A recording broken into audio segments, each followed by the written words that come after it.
Hello, everyone, and welcome to the Job Accommodation Network's monthly webcast series.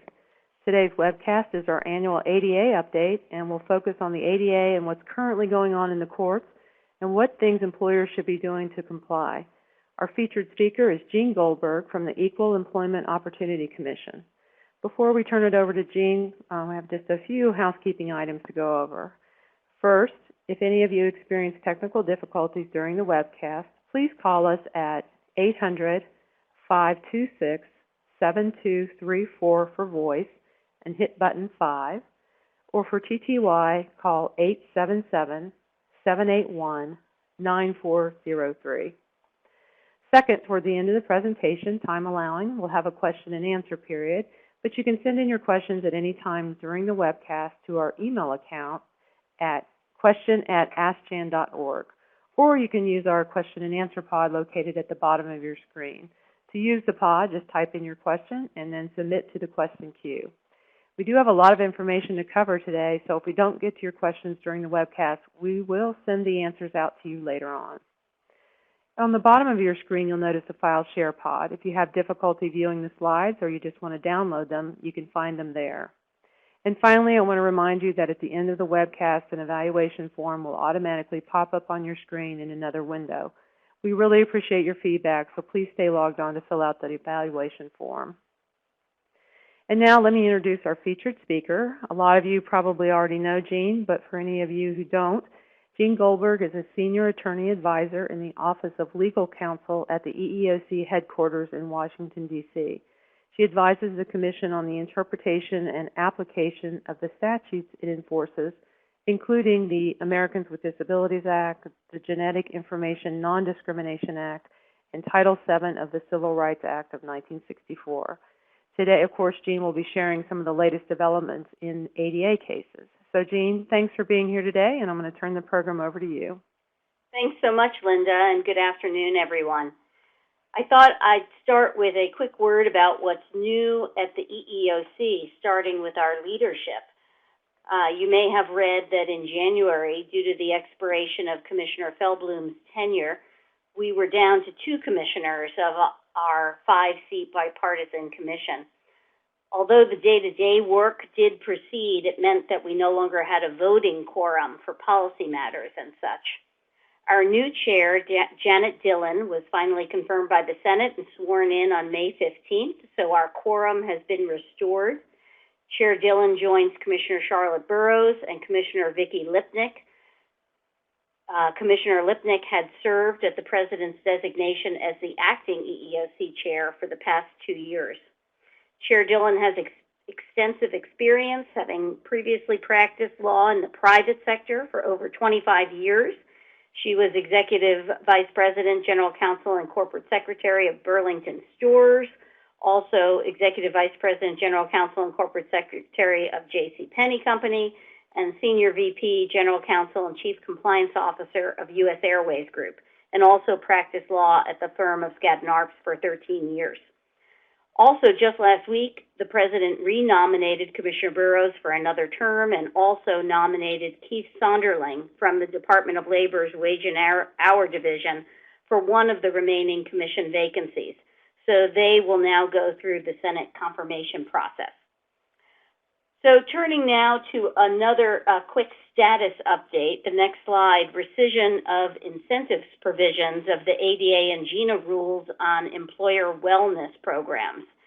If any of you are involved in formulating workplace wellness programs that include disability-related inquiries, medical exams, or requests for genetic information such as family medical history, you'll recall that EEOC issued regulations in 2016 addressing the question of what level of financial incentives can be offered for employees and their spouses to provide current or past health status information as part of an employer wellness program without violating the ADA or GINA, the Genetic Information Non-Discrimination Act. You may recall that AARP challenged EEOC's regulations, arguing in part that EEOC was allowing employers to offer incentive levels that were too high and would effectively render employee participation involuntary because employees would not financially be able to choose not to enroll in the program given the level of incentives they were being offered by the employer, financial incentives. The court agreed with AARP and vacated the incentive sections of the new wellness regulations effective January 1st, 2019. So to comply with the court's order, EEOC rescinded those sections in late December 2018. It is important to note that the non-incentives portions of the new wellness regulations do remain in effect. So if we turn to the next slide, we have some examples of those remaining guideposts if you do oversee a workplace wellness program that involves disability-related inquiries, medical exams, or requests for genetic information. The program has to be reasonably designed to promote health or prevent disease. What that means is that the employer can't simply be asking the employee to fill out a health risk assessment, for example, and not providing any information or anything else in exchange. There has to be something that's going to happen based on the provision of the information that's designed to promote health or prevent disease. The health information collected is subject to confidentiality provisions. The employer must provide an ADA notice about how the information collected is going to be used and protected from disclosure, and we have a model available on our website. And the participation by employees has to be voluntary. That principle is still enshrined under the ADA. Even though we don't have specific incentive levels to guide employers about what incentive might be so great that it renders participation involuntary, it's still the case that you have to make sure participation is in fact voluntary. You can't require people to participate, you can't coerce participation, or take an adverse action against an employee for not participating in the wellness program. And that would include, of course, retaliating against someone or harassing them or terminating them for not participating. Next slide. If you want to read more updates, news, information from the EEOC, more about cases filed and settled under all the statutes we enforce or other developments, there are a couple links here that may be of interest. First, to the EEOC press releases, and we update those daily or weekly, so you can follow news of developments, including what cases are filed and settled. You can also see from the second link on this slide, the EEOC Fiscal Year 2018 Performance and Accountability Report. If you want to read more about the nitty-gritty of the Commission's carrying out of its mission during the past year under all the statutes that we enforce. And now, turning to the next slide, let's get on to our ADA case law update and look at what lessons can be learned from this past year's new crop of cases. The first slide is your online application process accessible. The EEOC versus Blue Cross Blue Shield of Texas case that we settled in March involved a situation where, based on the resume, an applicant was invited to complete an online assessment, and it included an audio portion. However, the applicant was unable to complete the online assessment because there were no captions and no other visible accommodations for applicants with hearing impairments. This applicant contacted the company to request accommodation for completing the application process, the online assessment, but the company simply ghosted him, stopped communicating, notwithstanding repeated attempts to follow up with human resources staff. And EEOC resolved that case, $75,000 settlement, ADA training, important changes to the employer's policy for communicating with applicants who are deaf or hard of hearing to ensure that they can apply for open positions without any barriers. So accessibility is critical when you have these online application portals. Accessibility, I should mention before we go on, is also important to consider for your orientation or onboarding process. In a settlement that we just announced yesterday, so it was too late for me to include in the PowerPoint, in a case against Kroger Supermarket. We resolved a matter that involved somebody who was newly hired as a courtesy clerk at the Kroger Supermarket. They requested accommodation due to a visual impairment for completing the computer-based portion of the company's orientation session. So they're hired, they're there, they're going through orientation, and there's a computer-based segment about company rules and regulations. They ask for accommodation. The management says no. And while the employee is still sitting there trying to muddle through the computer assessment without accommodation, he's summoned into the store manager's office and fired on the spot.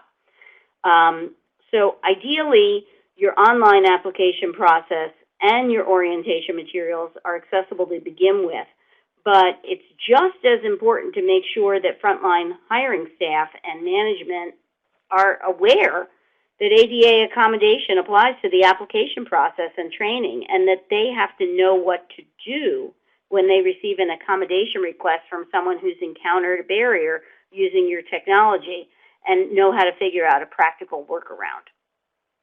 Turning to the next slide, our next issue is, are you ADA compliant when you're assessing medical information that you obtain in a post-offer or fitness for duty exam?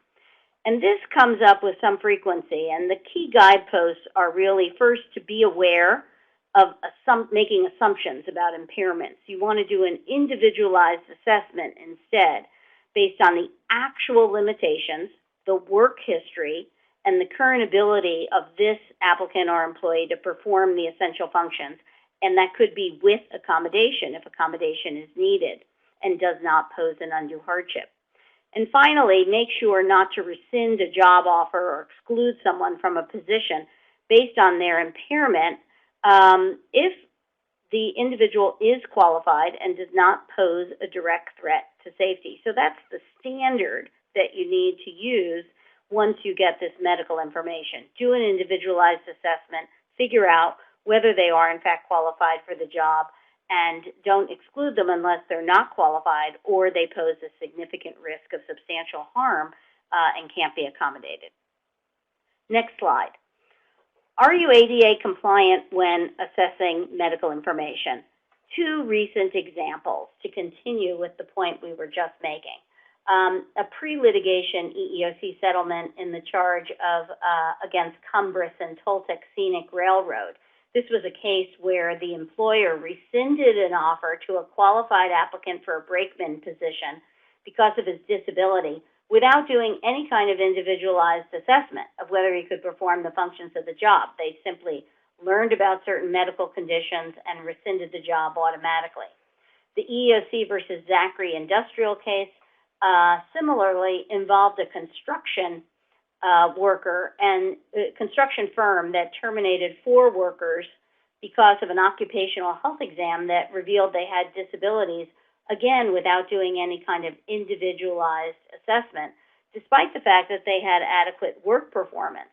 And all the cases, as well as the EEOC administrative adjudications, take into account someone's work performance and recent work history in determining whether they are qualified to perform the job and could do it safely. So that's an important factor to keep in mind, not simply the medical diagnoses and other medical information you might learn during an exam. Next slide. Do your hiring officials, HR staff, managers, and supervisors know that accommodation may be requested at any time?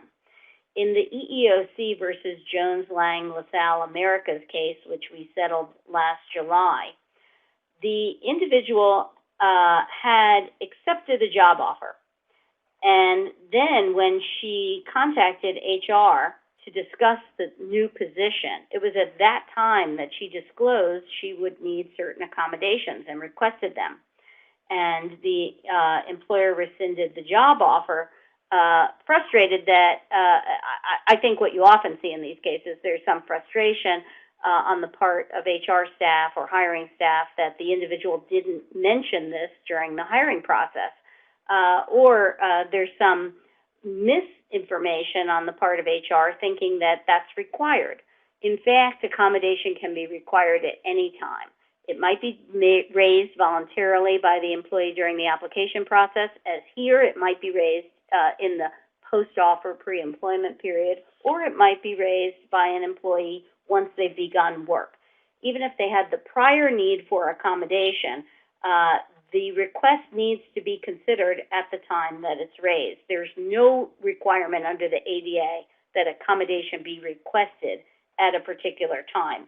And this is addressed in the EEOC's enforcement guidance on reasonable accommodation at question 4, which says that accommodation can be requested at any time during the application process or during the period of employment, and that the ADA does not preclude somebody with a disability from requesting accommodation just because they did not ask for one when they were applying for the job or after receiving the job offer.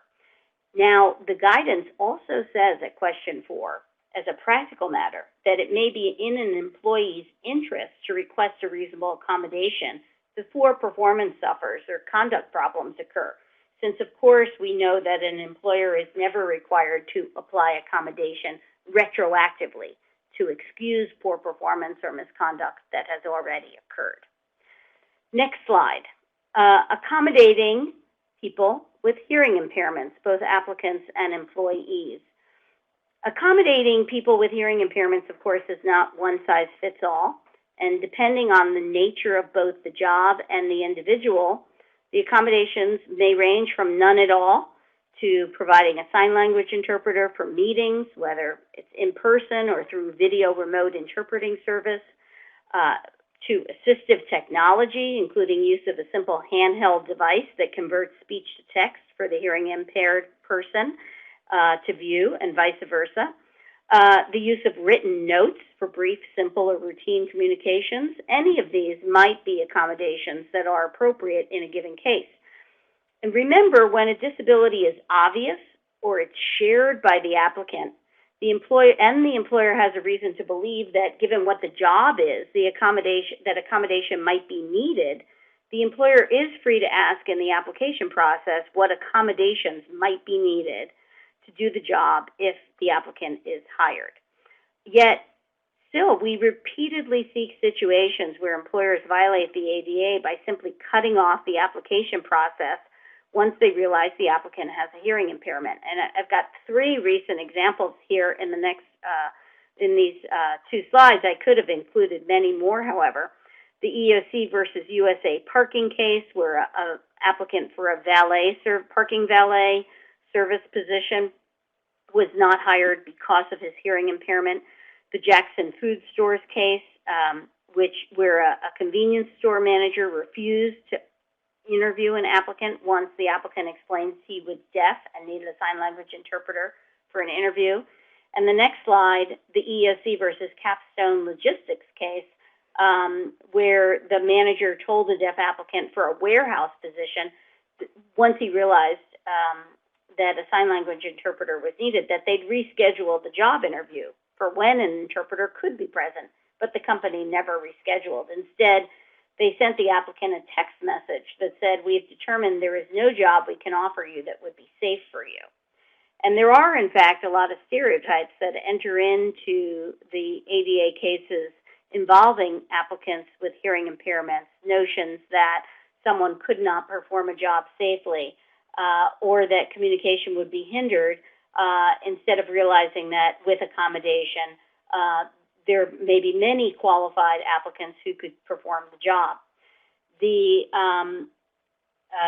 EEOC, in that EEOC enforcement guidance on reasonable accommodation that I mentioned a moment ago, gives at question 13, example A, a scenario that's exactly like this, where an employer is impressed with an applicant's resume, they contact them to come in for an interview, the applicant who's deaf requests a sign language interpreter for the interview, and the employer cancels the interview and refuses to consider the applicant further because they believe, oh, if we hire them, we'll have to hire a full-time interpreter. And the guidance points out that that violates the ADA, that the employer should have proceeded with the interview using a sign language interpreter if it would not have posed an undue hardship to do so, And then at the interview, inquired to what extent the individual would need a sign language interpreter or other accommodations to communicate if hired for the job.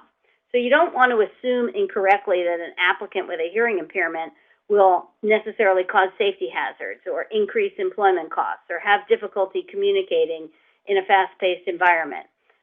Because in reality, with or without accommodations, there will be many individuals with hearing impairments who can effectively and safely perform the job. The next slide, a number of cases that have come up this year, and I want to give you some examples, where managers simply didn't understand the practical aspect of how to accommodate a current employee with a hearing impairment. In the EEOC versus AT&T Pacific Bell telephone case, the EEOC alleged that there were numerous requests by an employee for a sign language interpreter, but managers violated the ADA by choosing instead to simply stand close to the employee during meetings so he could read their lips, or to jot down notes explaining the meeting after the fact. And this did not allow the employee to participate in the meeting effectively. The next slide, Stokes versus Nielsen, involved an employee at the Department of Homeland Security who had a vision impairment. So not hearing impairment, a vision impairment, but I want you to see the same concept play out. She alleged that the department failed to provide her with meeting materials, either in large font that she could use at the meeting, or electronically in advance so that she could review them before the meeting using her assistive technology. And the court ruled that her claim could proceed. The Department of Homeland Security argued that it's only required to provide accommodations if they're needed to perform essential functions. And the court rejected that argument, recognizing that participating in the meeting fully, the way other employees can, who can comment, who can ask questions because they're being given the same information, hearing the same conversation, seeing the same conversation at the same time, same materials, that's a benefit or privilege of employment, to have the same materials that others could view as an accommodation to enjoy the equal benefits or privileges of employment. So receiving the materials after the meeting was not effective. The court also said she did not waive her right to an effective accommodation for on-site meetings simply because she went along with or accepted inferior accommodations when there were off-site meetings where advanced materials might not have been feasible. That didn't mean that the employer was off the hook for providing accommodations where possible, and advanced materials were specifically what was at issue here. In the Carteret versus Sikorsky Aircraft Corporation case, decided in Connecticut in 2018, it was also held that the employer violated the ADA by delaying the period of time. It went over a long period of time where it failed to provide an interpreter or use video remote interpreting service for employee meetings and trainings. Again, a situation where the employee was able one-on-one to communicate through writing notes or other means, but needed an interpreter or interpretive services through video remote interpreting for meetings and trainings. And the period during which the employee was denied that and the employer used ineffective solutions was a period during which they violated the ADA. So a number of cases arising involving that. Would you, Linda, like to comment on the JAN resources that we have on the next slide? I know you often get inquiries for some nitty-gritty advice about this, and you're always available for those. And we have 3 resources of yours on the next slide. Absolutely. These are things that could be specifically used for people with hearing impairment, but we do have a wealth of other things on our website if you haven't visited askjan.org. The first thing is our main publication for accommodating people with hearing impairment, and it has all types of different types of limitations someone might experience, types of workplace duties that they might need to do, and types of accommodations that might help. So it's a really good starting point for accommodations for people with hearing impairment. The second one is a blog article that one of our consultants did that is just specifically focusing on effective workplace accommodations for employees with hearing impairments. And that provides just kind of an overview of how to approach accommodations for people with hearing impairments. And then the last thing is not specific to hearing impairments, but it's a lot of different tips for the interviewing process for providing accommodations, and it does include some examples related to hearing impairments. And then you can always call us for one-on-one consultations anytime you get any kind of request for accommodations or you're not sure what to do. And visit our A to Z on our askjan.org website. We now have a new Buy Accommodation tab, in case you haven't seen that, that provides information on specific types of accommodations. Thanks, Jean. Great. The next 3 slides involve accommodating somebody by making a workplace modification. And the question I've asked here is, are your frontline supervisors aware that workplace modifications may be required as a reasonable accommodation? And when you see how simple the fixes may have been in these next 3 case examples, I think you may agree this is a training issue to help the frontline supervisors know that the ADA is implicated even with some of these simple requests if it's disability-related need. In the EEOC versus Grand Hyatt New York case, a hotel front desk agent had a back impairment that caused severe pain if he had to do prolonged standing. So although front desk agents typically stood at the counter at the front desk when serving customers, folks checking into the hotel, coming by the front desk, he asked if he could sit on a chair or a high stool while working at the front desk. The hotel actually initially granted the request, but then after 2 weeks reversed course, even though there was no undue hardship, EEOC alleged, and they simply refused to let him use the chair or come up with another way to accommodate him. In the next slide, the EEOC versus Merit Hospitality case, an employee had an asthma, a respiratory condition, worked at a hotel conference and catering sales office as the manager, and the respiratory condition was aggravated when they were assigned to a windowless room that had inadequate ventilation and a broken air conditioner. And after the first day in this new office, they told the supervisor that the lack of ventilation was making him sick due to this chronic health condition. And the supervisor said, don't know when, if at all, the air conditioner is going to be fixed, and questioned why the employee had a problem when breathing when nobody else did. And the employee further explained the medical condition, provided a doctor's note, continued to seek accommodation, but the employer said they couldn't accommodate and simply asked for a resignation letter. Again, a really simple, easy accommodation to provide if you had recognized that it's disability related and therefore you may have to do something as an accommodation that you wouldn't make a workplace modification, you would not otherwise have to. And finally, the next slide, the EEOC versus Inside Up case.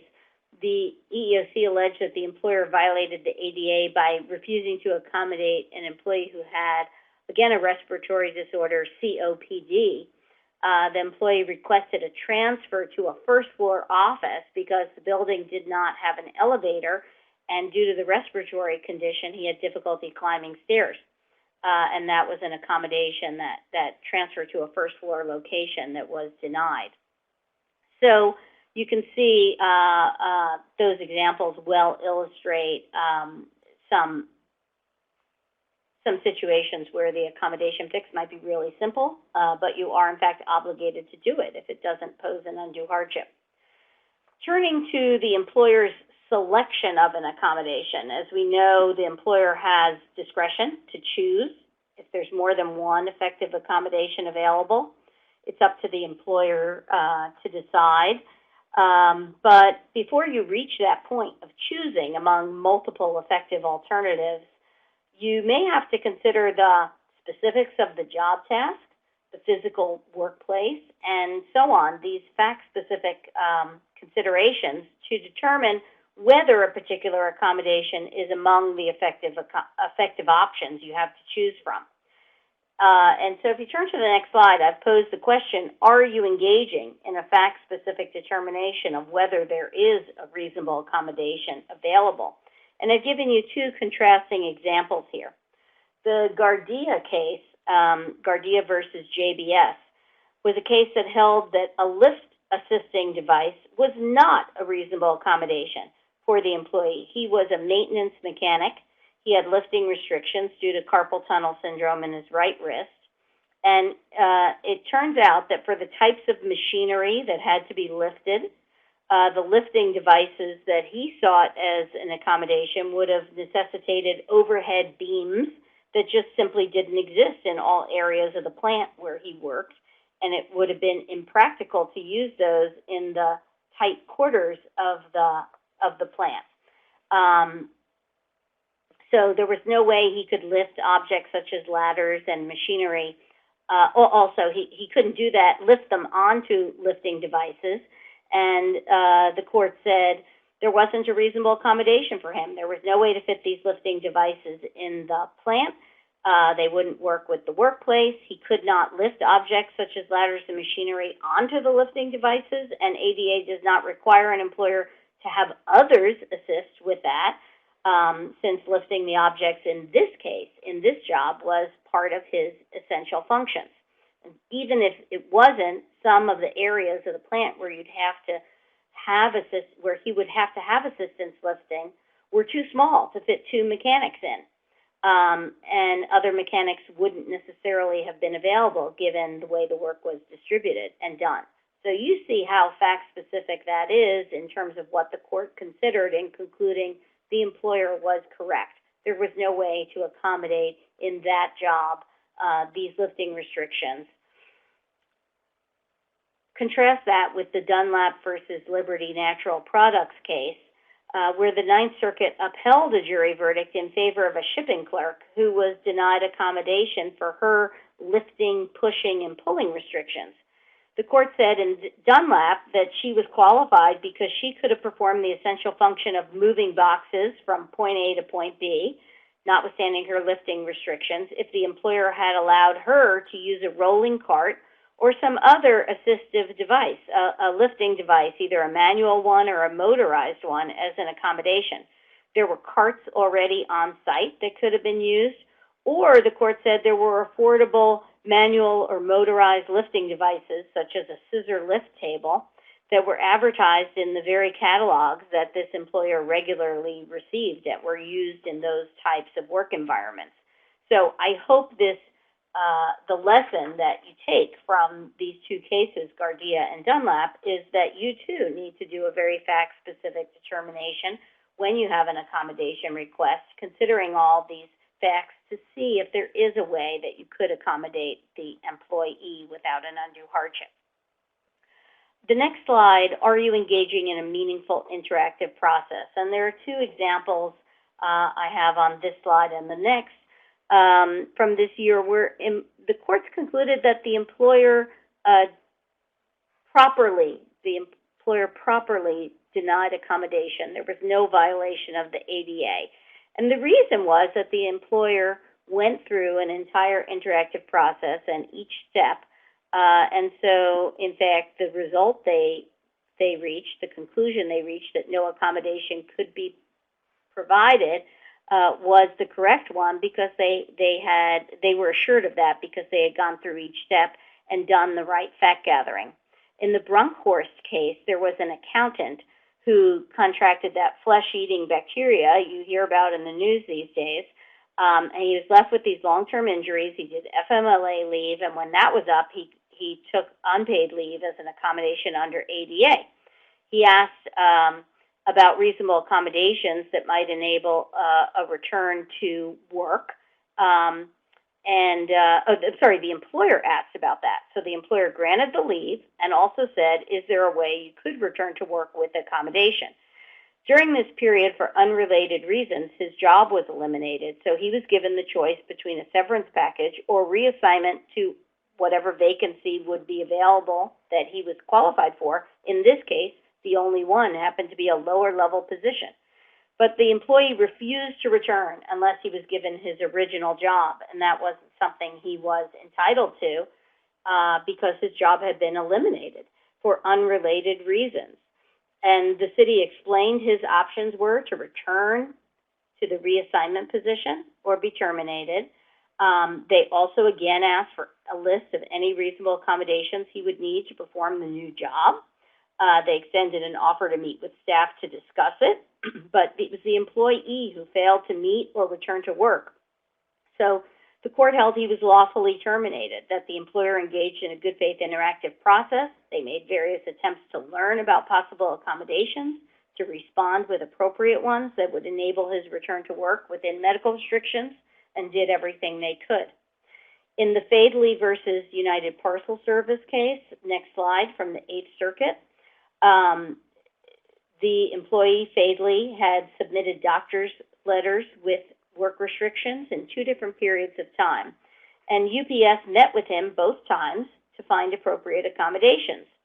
After correctly determining there were no accommodations that could have permitted him to perform the essential functions of the job, they did the right thing by identifying several possible types of jobs he could perform within his restrictions, and again, like the prior case, looking to see if any of those jobs were vacant so they could offer him a reassignment. Turns out those jobs had no full-time vacancies, or he didn't have the seniority he needed under the CBA to bid on them.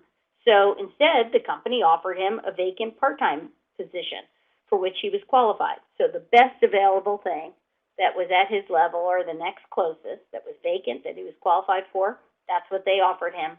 But he declined. So again, the court held the company engaged in good faith in the interactive process with the employee trying to find accommodations. So I think these are good illustrations about the fact that where employers go through each step of the process to see if the employee can be accommodated in their current position, and if they cannot be, to do the reassignment search for a vacancy. That step-by-step approach, it helps to ensure that the employer will reach the correct result if they're ruling out options that the employee would prefer. Next slide. Performance issues caused by the unlawful denial of accommodation. We all know the general performance and conduct rule that an employer never has to lower production or performance standards as an accommodation, or excuse violations of uniformly applied conduct rules that are job-related and consistent with business necessity. The Guzman case from the 7th Circuit this year on this slide is a good example of that. The employee had a bunch of tardy episodes. She was going to be terminated for it before they could tell her, but after she had committed the tardiness infractions that warranted termination. Before they could inform her she would be terminated, she submitted a doctor's letter seeking accommodation, and the court said it was too late. She could still be fired because the misconduct that had warranted the termination had already occurred, and reasonable accommodation does not include excusing prior misconduct.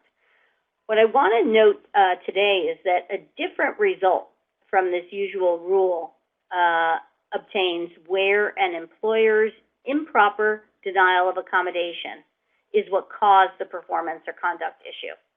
And so we turn to the next slide, a few examples of this.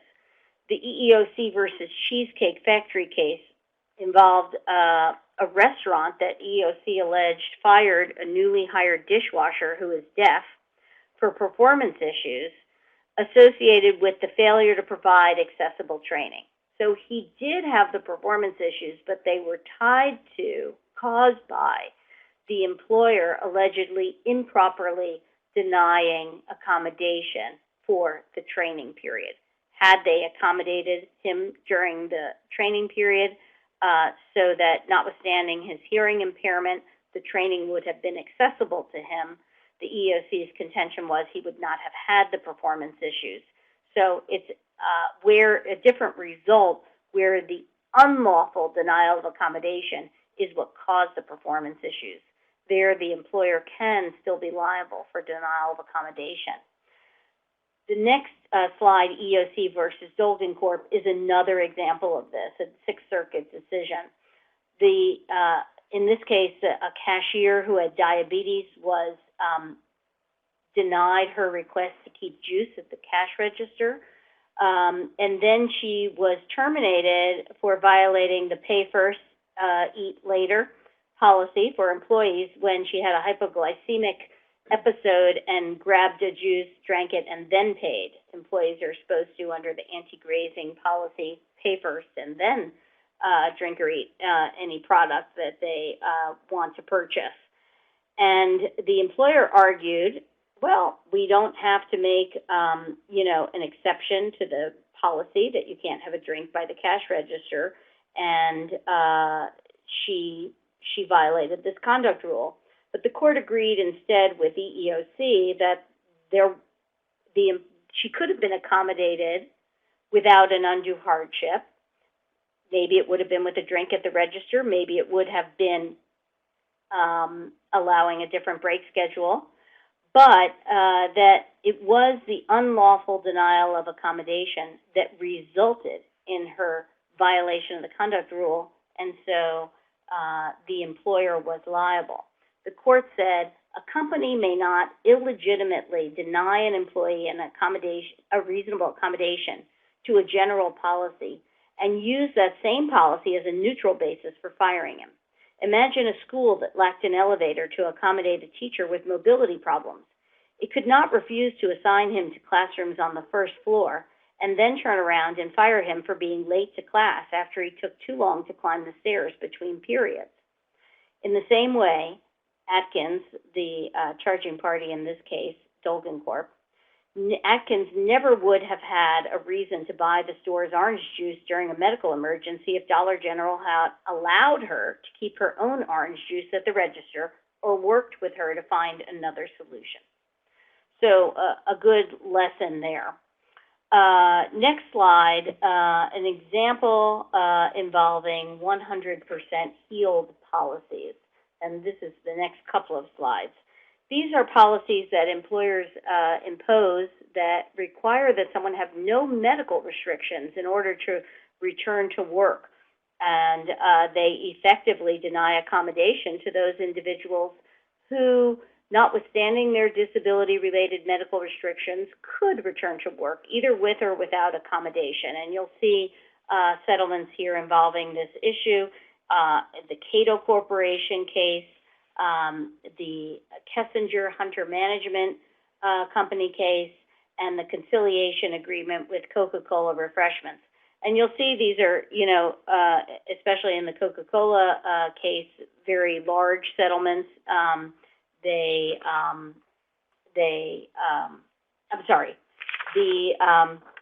said the wrong name. The Cato Corporation case, the Wilmington Trust case, and the Absolute Facilities Management case on the next slide. And you'll see these are pretty large settlements, $3.5 million to Cato employees, $700,000 in the Wilmington Trust case, and $465,000, and of course, policy changes as well in all of these in the Absolute Facilities Management case. Why are these settlements so large?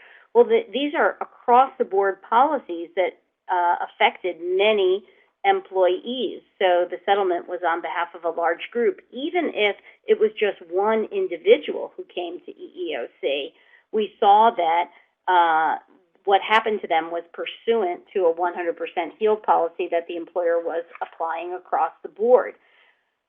But that actually means that it's easier for an employer to fix before the fact, because you can easily determine if an across-the-board policy is being applied in this manner to deny employees to return, even if they have disabilities or other impairments, if they could return to work nevertheless. So if you have policies relating to clearance to return to work, if you have staff who specifically review those clearances to return to work, if they, you can easily scrutinize those policies and train that staff to know that they can't impose a policy of insisting that people have no restrictions before they return. That would violate the ADA and result in settlements of this sort and these three cases are good examples from the past year. Turning to the next slide, exceptions to no-fault maximum leave policies if the additional leave needed is disability-related and does not pose an undue hardship. Couple examples here, the Kessinger Hunter Management case and the Coca-Cola Refreshments Conciliation Agreement. These are situations where the employer has a set policy that no one, for any reason, can have more than 3 months leave or more than 6 months leave, whatever period it might be. And while an employer can have such policy, as with any other policy, they might need to make an exception as an accommodation for someone with a disability if it would not pose an undue hardship. So you might need have someone who, for a disability-related reason, needs several more weeks or several more months of unpaid leave to recuperate and be able to return, and the doctor's saying they will be able to return, but they need this additional leave for disability-related treatment or recuperation. The employer can't deny it automatically under one of these no-fault leave policies. They need to determine whether that accommodation of the extra unpaid leave would pose an undue hardship, given, again, the fact-specific nature of the job, the business, etc. Turning to the next slide, pregnancy-related limitations that raise both ADA and Pregnancy Discrimination Act issues. The Hostetler case against College of Worcester from this year got a lot of attention out of the Sixth Circuit. This was a case involving an employee at the college who had severe postpartum depression and separation anxiety when it was time to return from her pregnancy-related leave, and she sought to return, but with a part-time schedule. And the employer ultimately denied that, and in the ADA case that she subsequently brought, the Sixth Circuit held that the employer failed to show that a full-time schedule was an essential function of her job, and that she might have been qualified under the ADA even if she was restricted to a part-time schedule because she was doing her full-time workload while working a part-time schedule when that had initially been allowed. The court also said that a jury might find that the motivation for terminating her was pregnancy discrimination in violation of the Pregnancy Discrimination Act because the evidence showed that the employer had allowed longer periods of medical leave for two employees who had other kinds of conditions, not pregnancy-related conditions, other kinds of medical conditions. So be aware of this kind of fact pattern where both PDA and ADA might apply. Turning to the next slide,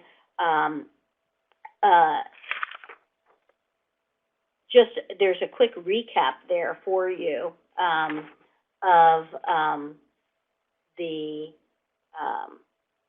rules relating to ADA and PDA as they potentially apply to pregnant employees. The ADA, of course, makes clear that pregnancy itself is not an impairment, but pregnancy-related medical conditions could be impairments, and then you look at whether it's substantially limiting in a major life activity and could it be entitled to reasonable accommodation if needed, absent undue hardship. Under the PDA, by contrast, you're looking at whether the individual is being discriminated against based on pregnancy, and that second part of the PDA that requires that pregnant employees be treated in the same manner as others who are similar in their ability or inability to work. So that's set out there as a recap, and we'll give you some resources at the end if you want to read more about these pregnancy-related accommodation issues. I want to turn to the slide on association with an individual with a disability. The Camber Corporation case was one we settled last summer that involved an employee who alleged that their employer terminated them immediately upon finding out that the employee was asking to transfer to a different location to be closer to his disabled son and also to take leave to participate in the son's care. And the employee alleged that the this was denied, and he was terminated on pretextual grounds, that he was being discriminated against because the employer learned about this association with a child with a disability and did not want to continue to employ him, even though he wanted to continue to work, but from a different location. And of course, even though we know that employees are not entitled to ADA accommodation based on the needs of a child or a parent with a disability, they are protected from disparate treatment. And what the EEOC alleged here was that the employer, either based on stereotypes about the amount of time somebody might seek to take away from the office based on their association with a person with a disability, or based on outright animus, sought to terminate the employee on pretextual grounds. So it was a straight disparate treatment case, disparate treatment based on association with a person with a disability. He would not be entitled to the transfer or the leave as an accommodation for his child having a disability. He did not have a disability, so accommodation could not come into play.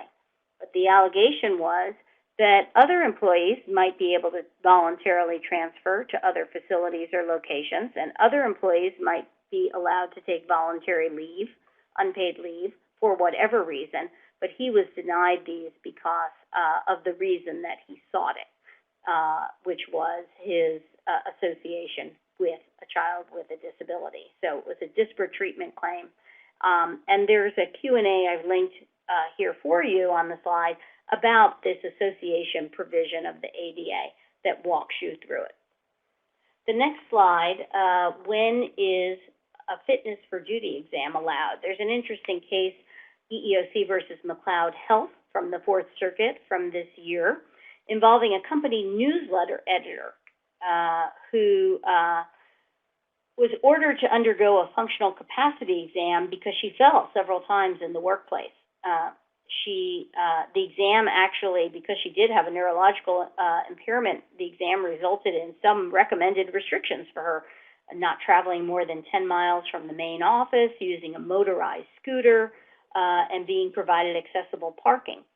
And the company said in response that these restrictions would prevent her from doing her job as a company newsletter editor, because they wanted her to physically visit each location in order to report on it. They never considered that it might be done through other methods of remotely gathering information and doing travel using the motorized scooter and so on. So she was told she could apply for other positions in the company and put on involuntary medical leave and eventually terminated, and the EEOC took up her case. And the Fourth Circuit held that a jury could find that the employer lacked the required basis for even sending her to the exam to begin with. You have to have a reasonable belief based on objective evidence that the employee's medical condition may render her unable to perform an essential function or pose a direct threat to safety of herself or others. And here a reasonable jury could conclude she still could perform her job, whether or not she was traveling to the different company campuses, whether, even if that was an essential function, that she might still be able to get this information in a different way and perform her essential function of being the newsletter, essential functions of being the newsletter editor, and that you couldn't conclude she posed a direct threat to safety, or might, simply because she had fallen multiple times in an office job, and that her manager thought she looked groggy and out of breath. Those were the other grounds cited for sending her to a fitness for duty exam. So I think an important reminder there, if you are dealing with fitness for duty exams and the decision whether to send an employee, it's important to note what the job is, not merely that the employee is experiencing a medical condition, but what the connection is to the job in terms of deciding whether you do have a reasonable basis for thinking they might not be qualified to perform the essential functions or might pose a direct threat to safety. Next slide. A word about opioids and drugs to treat opioid addiction or other legal use under federal law. You'll all remember that ADA does not protect marijuana use even where it's legal under state law. But ADA does protect disability-related use of drugs if it's legal under federal law. And like any other medication, that might include legally prescribed opioids or opioid addiction drugs such as Suboxone. And you with like any other medication, you can't exclude somebody from the job or rescind a job offer unless with the medication they're not qualified or they pose a direct threat to safety due to the effects or the side effects of the medication.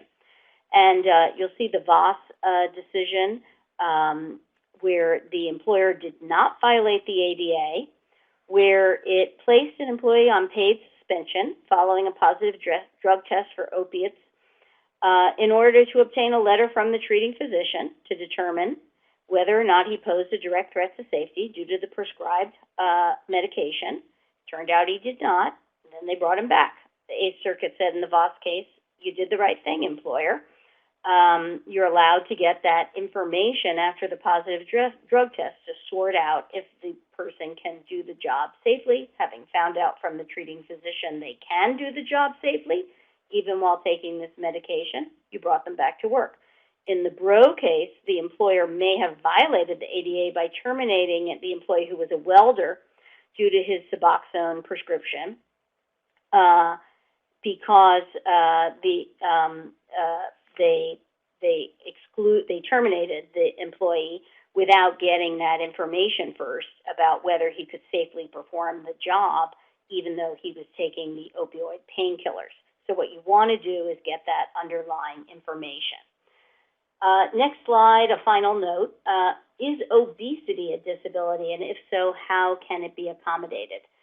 In the Richardson versus Chicago Transit Authority case decided by the Seventh Circuit last month, the court held that extreme obesity can only be considered a physical impairment under the ADA if it's the result of a separate underlying physiological condition.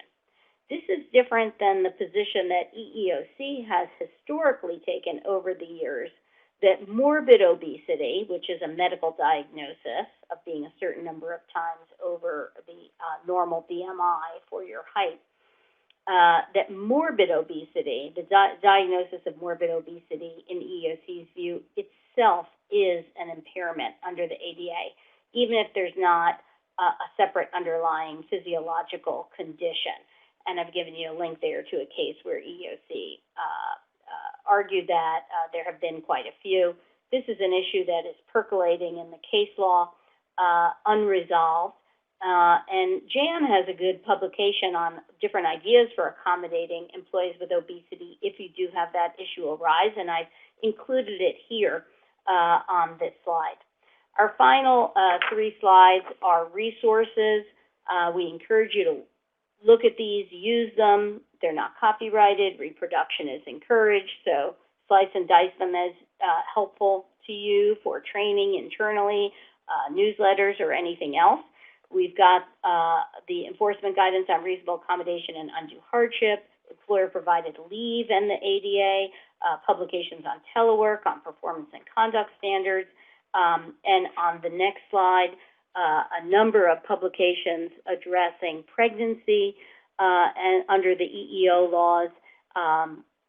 Some of these are, one is the longer enforcement guidance, others are shorter, user-friendly publications, technical assistance publications that may be of use. And the final resource slide is on service animals and the ADA, and I've linked you here to the Jan publication on service animals in the workplace, and then separately to non-employment situations. If you're dealing with customers or members of the public who are entering your business, there are different rules regarding service animals, so we've given you those resources here as well. We often get asked questions about the difference between the two. Linda? Thank you, Jean. We really appreciate a great presentation. Since we got started a few minutes late, I'm going to take a couple minutes to ask you a couple of the questions we got. And if you're still willing, we'll send you the rest to answer later. Here's one that we get a lot, so I'm going to throw this at you. This person said, we get many requests for sit-stand desk and employees go to the local chiropractor for documentation. They will sign off that the employee has lower back pain or shoulder pain, and the sit-stand desk workstation is needed to alleviate that pain. She said, or he or she said, we have over 40 of these now. It's hard to believe that all these people have to have sit-stand desks. Do we just have to go along? I'm not a doctor, so I don't know if it's ADA protected, and if they complete documentation to say it is, what can we do about this? Any thoughts on that? Well, obviously, someone has to meet the definition of disability in order to be eligible for an accommodation under the ADA, in terms of the employer being required to provide it. They have to have an impairment that substantially limits a major life activity, and if it's not obvious or already known to you, the employer could put each employee through the process of requesting that they provide medical documentation about the impairment and the need for the accommodation for the employer to satisfy itself that this is a disability under prong 1 or 2 of the ADA's disability definition, that the individual needs the accommodation medically that is being requested, and if the documentation is unclear or doesn't answer all of your relevant questions, the employer can obviously discuss it with the treating physician and go through that whole interactive process. On the other hand, as a practical matter, with accommodations that some employers see many people are requesting, this used to come up with ergonomic keyboards before they became more standard. Some employers choose to, take that as, useful information, that it may be cheaper for them to, and easier for them to simply acquire a certain number of these in bulk and make them available to any employee with or without a disability. I know that a number of workplaces have done that with sit-to-stand desks as well. So whether you're doing it because of the potential health benefits, workplace benefits to all employees, or whether you're doing it to potentially be more efficient and save money with respect to a commonly requested accommodation, acquiring such items in bulk and or making them available to any employee who might request them is something that some employers have done where they've seen a commonly requested item that that may be less expensive than the typical accommodation. All right, great. You mind one more question? Sure. This is kind of a combination of several questions we got related to leave as an accommodation. People are asking, what are you advising employers about how much leave is reasonable in light of some of the court rulings that said long-term leave isn't required, and somebody specifically mentioned Stevenson out of the Seventh Circuit. So what is the EEOC's position on providing leave in light of these court cases that are kind of limiting leave? Sure. That Seventh Circuit case is called Severson, S-E-V-E-R-S-O-N, for those who weren't familiar with it, and it held that ADA is not for long-term leave, multi-month leave. EEOC has continued to bring denial of leave cases in the Seventh Circuit in appropriate cases, and in the other circuits, consistent with our position that the standard is whether the leave requested would pose an undue hardship, given the length of the leave, the unpredictability of the leave, if it's intermittent, the nature of the job, and the impact on business operations. So for EEOC's position, I currently still direct you to the publication on the second to last slide, Employer-Provided Leave and the ADA, that sets out the EEOC's positions with a lot of helpful examples. And for the person who asked specifically about Seventh Circuit, I'd be happy to send you examples of some of the cases, links to some of the cases EEOC has continued to handle even after the Severson decision in that jurisdiction. it's important to note that if an employer simply dismisses a leave request out of hand, where it's disability related, for all they know, it might have been several more days or a few more weeks, which even under Severson would be permitted. So you don't know until you engage in that interactive process. So in any event, it would be important to do that. But I'd be happy to share those cases with whoever asked the question who would like some more detail about our post-Severson litigation in the Seventh Circuit. Maybe we can just post those with the answers to the questions so everybody can take a look at those. I think that's a really important topic. Right. At the present time, I think, what we have in place is this technical assistance publication on employer-provided leave in the ADA, and we'll also include, some of those more recent cases that have come down in the Seventh Circuit or that EEOC has filed. Great. Okay. Really appreciate it, Jean. Unfortunately, that's all the time we have, but I want to thank you again for a great presentation, and thank you to everybody that attended today. We also want to thank Alternative Communication Services for providing the net captioning. And if you need additional information about anything we talked about, Jean has provided her contact information on the last slide here, and also feel free to contact us at Jan anytime. As mentioned earlier, an evaluation form will automatically pop up on your screen in another window as soon as we're finished. We appreciate your feedback, so we hope you'll take a minute to complete the form. Again, thanks for attending.